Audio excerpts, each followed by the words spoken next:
शादी की रात मैं दुल्हन बनी बैठी हुई थी कि अचानक लाइट चली गई। लाइट जाते ही मुझे अपनी भाभी की बात याद आ गई। उन्होंने कहा था कि देखना, अपने आप को पसीना मत आने देना, वरना पसीना आते ही तेरा महंगा मेकअप उतर जाएगा। और तेरा पति जाते ही ये सब सोचने के बाद मैं बहुत घबरा गई, क्योंकि मैं बहुत काली थी। हर्ष से मेरी मुलाकात फ़ेसबुक पर हुई थी। हम दोनों रोज़ फ़ोन पर बातें करते करते एक दूसरे को पसंद करने लगे। हर्ष ने जब मेरी तस्वीर मांगी तो तस्वीर में काला गोरा तो समझ नहीं आता, मेरे नए नक्श अच्छे थे, इसलिए मेरी तस्वीर बहुत अच्छी आती थी। उसे अपनी तस्वीर भेजी तो वो देखते ही मुझे पसंद कर लिया और कुछ ही दिनों में हमारी शादी हो गई। शादी की रात मैं दुल्हन बनी बैठी हुई थी। मन ही मन घबरा रही थी कि अगर मेरा मेकअप उतर गया तो हर्ष कहीं मुझे देखते ही, इसलिए लाइट जाते ही घबराहट की वजह से मैं बाथरूम में चली गई। लाइट जाने के बाद मैं अपने मेकअप को थोड़ा ठीक कर लूँगी। थोड़ी देर में ही मैं बाथरूम से निकली, पर जब मेरी नज़र अपने पति पर पड़ी तो मेरी जान ही निकल गई, क्योंकि वो तो मेरा नाम काजल है। मैं दिखने में एकदम काली थी, इसलिए मेरे लिए जो भी रिश्ता आता मेरे काले रंग को देखकर नापसंद कर देता। इस बात को लेकर मैं और मेरे घर वाले बहुत परेशान रहते थे कि आखिर मेरी शादी होगी भी कि नहीं। मैं अपनी दोनों बहनों में सबसे सांवली थी। मेरी दोनों बहनें मेरे से छोटी थीं, पर उनकी शादी हो गई थी। मेरी सांवली शक्ल सूरत की वजह से कोई भी लड़का मुझे पसंद नहीं करता था। लड़के वाले मुझे देखने तो आते, पर देखते ही मुझे नापसंद कर देते।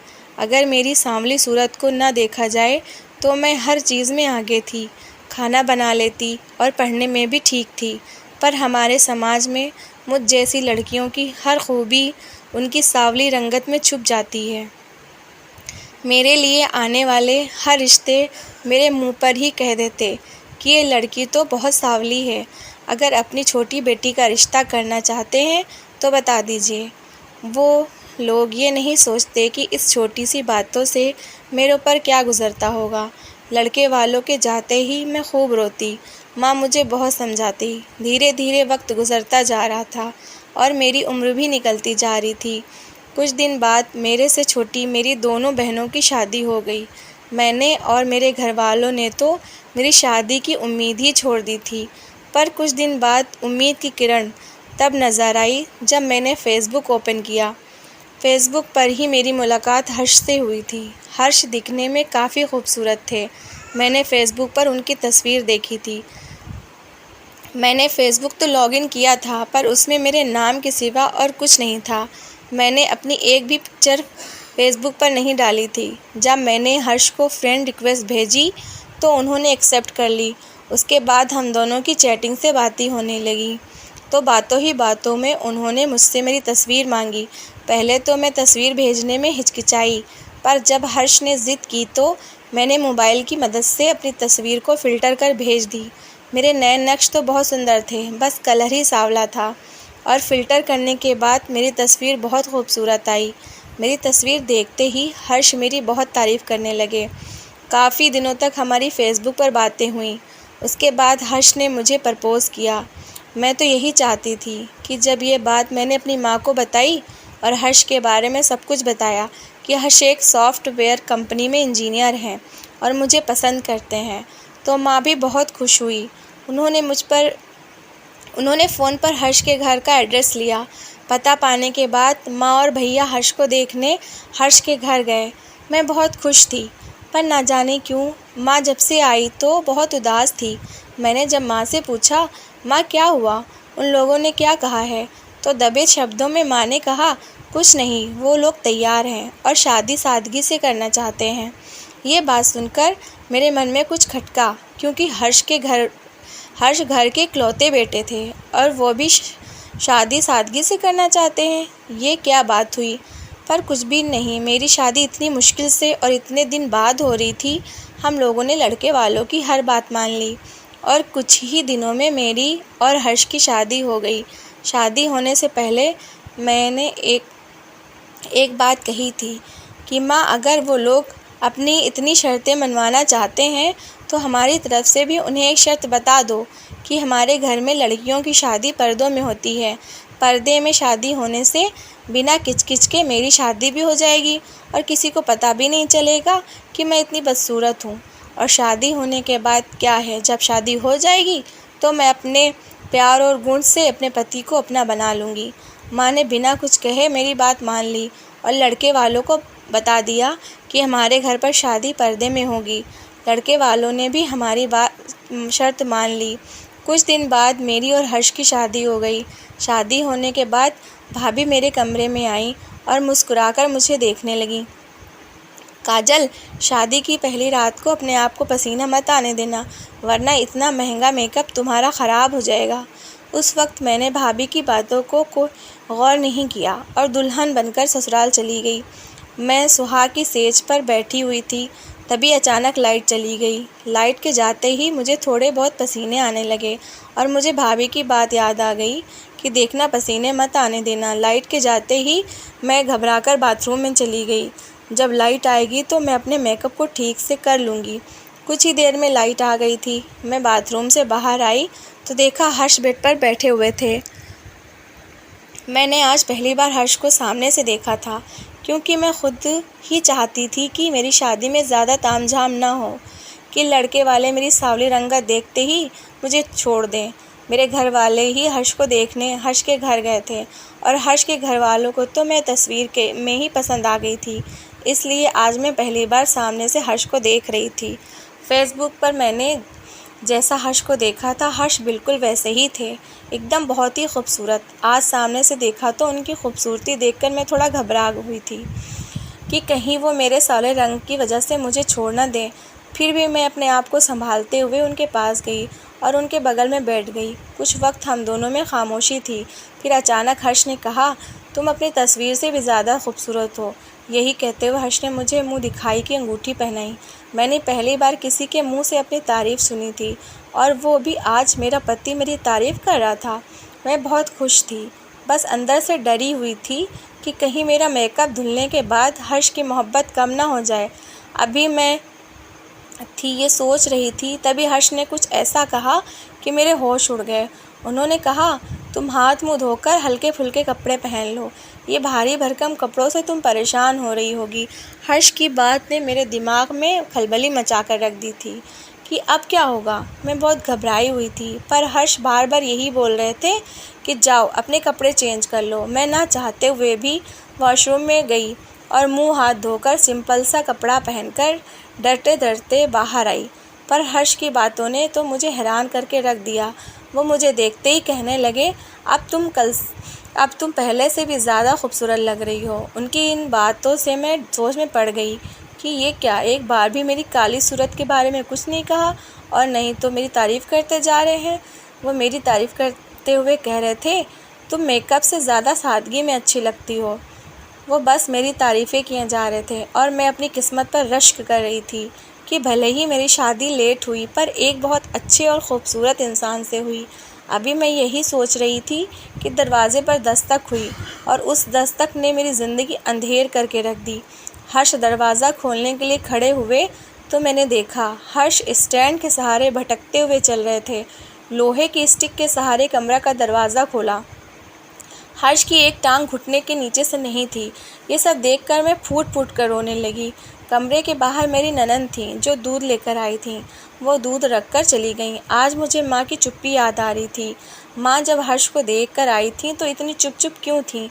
मेरे घर के सभी लोगों को पता था कि हर्ष की एक टांगें नहीं हैं सिवाय मेरे, पर किसी ने एक बार भी ये बात मुझसे नहीं की।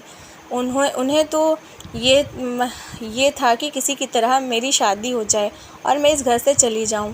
यही सब सोचकर मैं फूट फूट कर रो रही थी कि हर्ष मेरे सामने आकर बैठ गए और कुछ देर मुझे रोते हुए देखते रहे और फिर कहने लगे, क्या तुम्हारे घर वालों ने मेरे बारे में तुम्हें नहीं बताया था? मैंने तो उन्हें सब कुछ बता दिया था। शायद मेरे रोने की वजह वो जान गए थे। मैंने शिकायत भरे अंदाज में उनसे कहा, पर यह बात आपने मुझे क्यों नहीं बताई? काजल, हमारी शादी पसंद की थी। हमने एक दूसरे के रंग, रूप और शरीर की बनावट को देखकर नहीं पसंद किया था। हमने तो एक दूसरे के दिल से मोहब्बत की थी।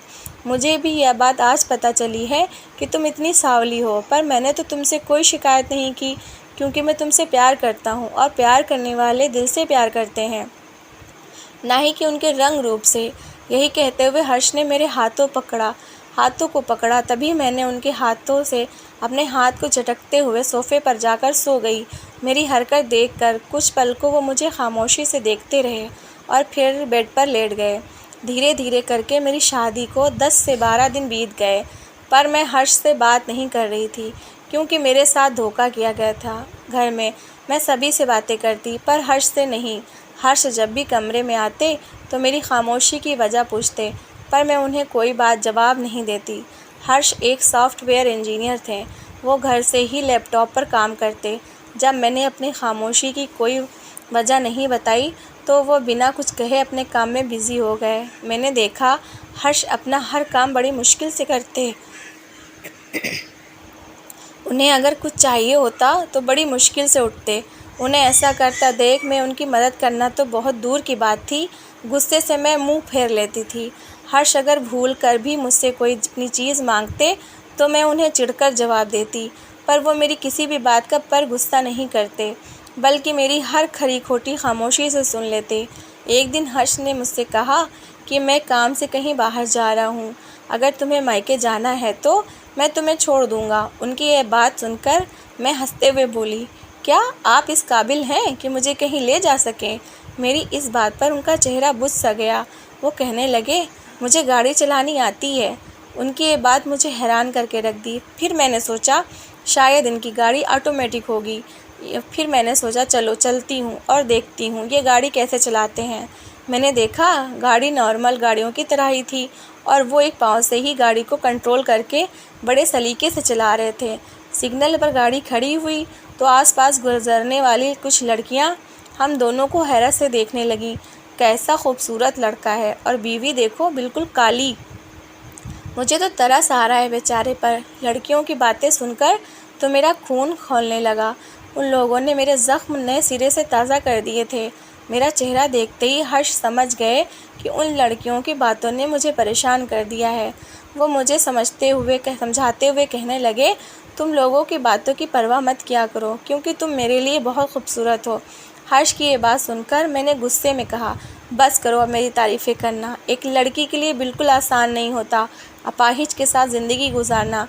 कुछ ही देर में मेरा मायका आ गया। हर्ष मुझे छोड़कर जा रहे थे, पर जाते हुए उन्होंने मुझसे कहा, काजल, अगर तुम मेरे साथ खुश नहीं हो तो जो चाहे फ़ैसला कर सकती हो। तुम हर फैसले के लिए आज़ाद हो। मेरे लिए वापसी का रास्ता अगर इतना आसान होता तो मैं कब का तुम्हें छोड़ देती। यही कहते हुए मैं गाड़ी से उतर आ गई और हर्ष को बिना अंदर बुलाए मैंने दरवाज़ा बंद कर दिया। कुछ दिन मायके में रहने के बाद मुझे एहसास होने लगा कि अब मेरा ठिकाना यहाँ नहीं है। 2 दिन मायके में रहने के बाद वापस मैं अपने भाई के साथ ससुराल चली आई। भाई को कुछ काम था तो भाई मुझे बाहर ही छोड़कर वापस चले गए। मैं घर के अंदर गई तो मैंने सुना मेरी सास और ननंद तेज़ लफ्ज़ों में मेरे ही बारे में बात कर रही थीं। वो हर्ष से कह रही थी कि तुम में ऐसी कौन सी कमी थी हर्ष, जो इस काली महारानी को तुमने पसंद किया। तुम्हारी काबिलियत देखकर बहुत लड़कियां तुमसे शादी करने को तैयार थीं। अच्छा खासा कमाते हो, घर है, गाड़ी है।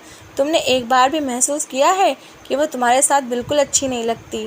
काली कलूटी कहीं की।